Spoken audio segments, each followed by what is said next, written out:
bonding or grounding clamp should be readily accessible. NFPA 70, also known as the National Electrical Code, Section 250.104 code states that bonding connections shall be accessible. The International Residential Code, Section P2903.11, requires that metallic piping systems shall be bonded together at all joints. The Uniform Plumbing Code, Section 603.42, states that bonding connections shall be readily accessible.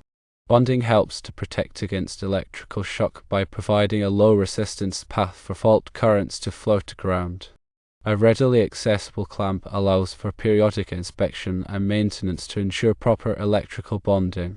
Bonding also helps to prevent corrosion of metal pipes by equalizing their electrical potential. A readily accessible clamp allows for the easy replacement or repair of corroded or damaged bonding connections. Inspectors need to be able to verify the presence and integrity of bonding connections during inspections. A readily accessible clamp allows inspectors to visually inspect the clamp and confirm that it is properly installed and maintained. In situations where the water lines are on the other side of the water pump from the pump access and it is nearly impossible to gain access to the clamp, the inspector may need to firstly use a mirror or flashlight to get a clear view of the clamp from an accessible location, and secondly, request the removal of an access panel or covering to provide a temporary means of access to the clamp. Inspectors may also bring in advanced tools, such as a Borescope or endoscopy camera, to inspect the clamp remotely. Ultimately, the inspector should use their best judgment and available resources to ensure that the bonding connection is properly installed and maintained, even in challenging access situations. The purpose of bonding and grounding is to ensure electrical safety and prevent electrical shock hazards. Where a fault occurs in an electrical system, such as a wire coming into contact with a metal enclosure, the fault current needs a path to return to the source so that the circuit breaker can trip and de-energize the circuit. Without proper bonding and grounding, the metal enclosure could become energized, posing a shock hazard to anyone who touches it.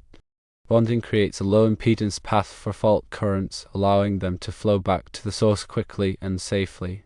Grounding provides a reference point for the electrical system, ensuring that the voltage between the system and the earth is stable. Proper bonding and grounding are essential for protecting people and equipment from electrical hazards. There are several different methods of bonding and grounding, depending on the type of electrical system and the specific application. One common method is to use a grounding electrode conductor to connect the grounding electrode, such as a ground rod or a metal water pipe, to the service equipment. The grounding electrode conductor must be sized according to the size of the service entrance conductors.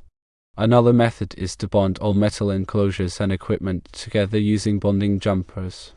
Bonding jumpers are typically made of copper wire or straps and are sized according to the size of the circuit conductors. It is important to ensure that all bonding and grounding connections are properly made and that they are tight and corrosion resistant. Loose or corroded connections can increase the impedance of the grounding path, reducing its effectiveness. Regular inspection and maintenance of bonding and grounding systems are essential to ensure their continued effectiveness. Inspectors need to verify that all bonding and grounding connections are in place and that they are properly sized and installed. They also need to check for any signs of corrosion or damage. If any problems are found, they should be corrected immediately. The National Electrical Code, or NEC, provides detailed requirements for bonding and grounding electrical systems. The NEC is updated every 3 years, so it is important to stay up to date on the latest requirements. The NEC covers a wide range of topics related to bonding and grounding, including the sizing of grounding conductors, the installation of grounding electrodes, and the bonding of metal enclosures and equipment. It also provides requirements for specific types of electrical systems, such as those used in healthcare facilities and industrial plants. In addition to the NEC, there are other codes and standards that may apply to bonding and grounding systems. These include the International Residential Code, or IRC, which covers bonding and grounding requirements for residential buildings, and the National Fire Protection Association, or NFPA, Standard 70E, which covers electrical safety in the workplace. It is important to be familiar with all of the applicable codes and standards when designing, installing, and maintaining bonding and grounding systems. Proper bonding and grounding are essential for electrical safety. By following the requirements of the NEC and other applicable codes and standards, you can help to protect people and equipment from electrical hazards. Bonding and grounding are not the same thing, although the terms are often used interchangeably. Grounding refers to connecting an electrical system to the earth, while bonding refers to connecting metal parts of an electrical system together to create a low-impedance path for fault currents. Both grounding and bonding are important for electrical safety, but they serve different purposes. Grounding provides a reference point for the electrical system and helps to stabilize the voltage between the system and the earth. Bonding creates a low-impedance path for fault currents, allowing them to flow back to the source quickly and safely. In a residential setting, the grounding electrode is typically a ground rod or a metal water pipe that is buried in the earth. The grounding electrode conductor connects the grounding electrode to the service equipment, such as the main panel. All metal enclosures and equipment in the electrical system should be bonded together using bonding jumpers. This includes metal boxes, conduit, and appliances. The bonding jumpers should be sized according to the size of the circuit conductors. It is important to ensure that all bonding and grounding connections are properly made and that they are tight and corrosion resistant. Loose or corroded connections can increase the impedance of the grounding path, reducing its effectiveness. Regular inspection and maintenance of bonding and grounding systems are essential to ensure their continued effectiveness. Inspectors need to verify that all bonding and grounding connections are in place and that they are properly sized and installed. They also need to check for any signs of corrosion or damage. If any problems are found, they should be corrected immediately. The NEC provides detailed requirements for bonding and grounding electrical systems.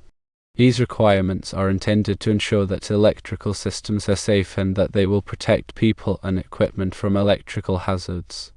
Bonding and grounding are complex topics, and it is important to have a thorough understanding of the requirements of the NEC and other applicable codes and standards. If you are not familiar with these requirements, you should consult with a qualified electrician. The water pump is something that needs to be grounded. When dealing with a water pump, the components that require grounding or bonding include the metal casing of the pump motor, the metal water pipes connected to the pump, and any metal enclosures or junction boxes associated with the pump's electrical wiring. Grounding the metal casing of the pump motor helps to prevent electric shock hazards in case of a fault within the motor.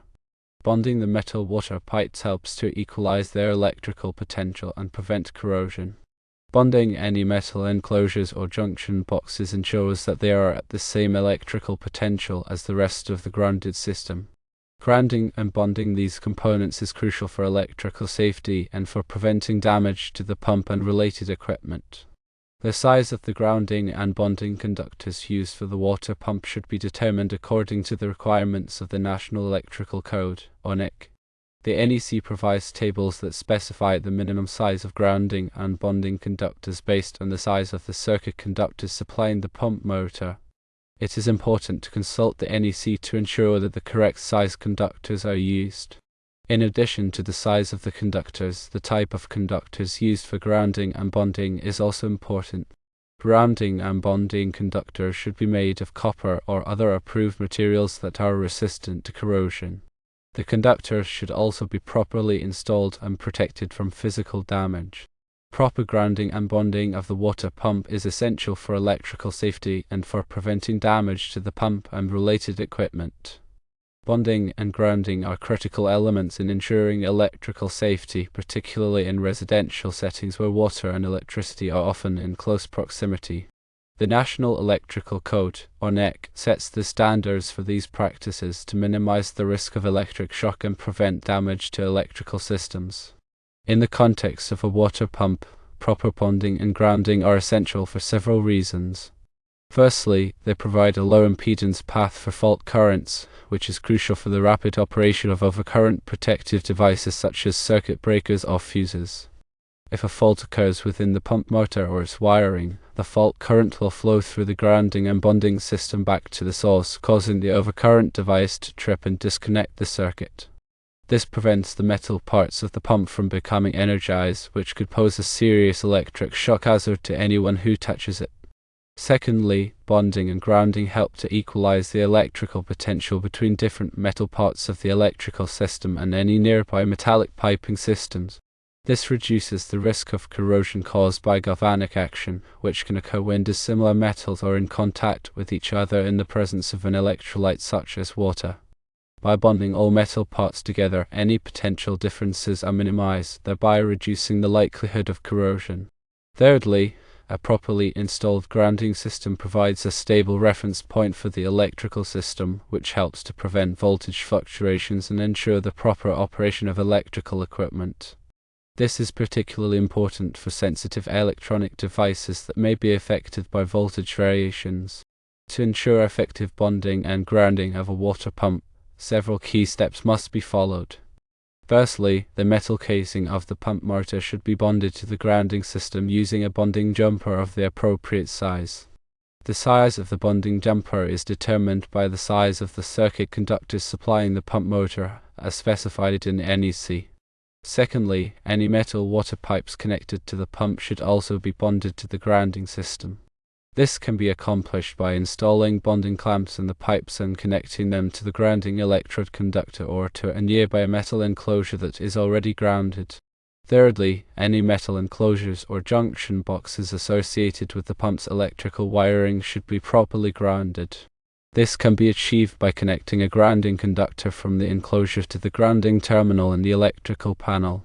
When inspecting a water pump installation to verify proper bonding and grounding, several key things should be checked. Firstly, ensure that all metal parts of the pump and related equipment are properly bonded to the grounding system. Look for bonding jumpers and clamps that are securely attached and of the correct size. Secondly, verify that the grounding electrode conductor is properly connected to the grounding electrode and that the grounding electrode is in good condition. Check for signs of corrosion or damage to the grounding electrode. Thirdly, use a multimeter to measure the resistance between the metal parts of the pump and the grounding system. The resistance should be very low, typically less than 1 ohm. If the resistance is high, it indicates a problem with the bonding or grounding connections. In situations where the bonding connections are difficult to access, such as when the water lines are located on the other side of the pump from the access point, several techniques can be used to facilitate inspection. Firstly, use a mirror or flashlight to get a better view of the connections. Sometimes, simply changing your viewing angle can make it easier to see the connections. Secondly, request the removal of an access panel or covering to provide temporary access to the connections. This may require some disassembly of the equipment, but it is often necessary to ensure a thorough inspection. Thirdly, consider using a Borescope or endoscopy camera to inspect the connections remotely. These devices allow you to see into tight spaces and can be very useful for inspecting hard-to-reach areas. Ultimately, the inspector should use their best judgment and available resources to ensure that the bonding and grounding connections are properly installed and maintained, even in challenging access situations. The goal is to protect people and equipment from electrical hazards and to ensure the safe operation of the electrical system.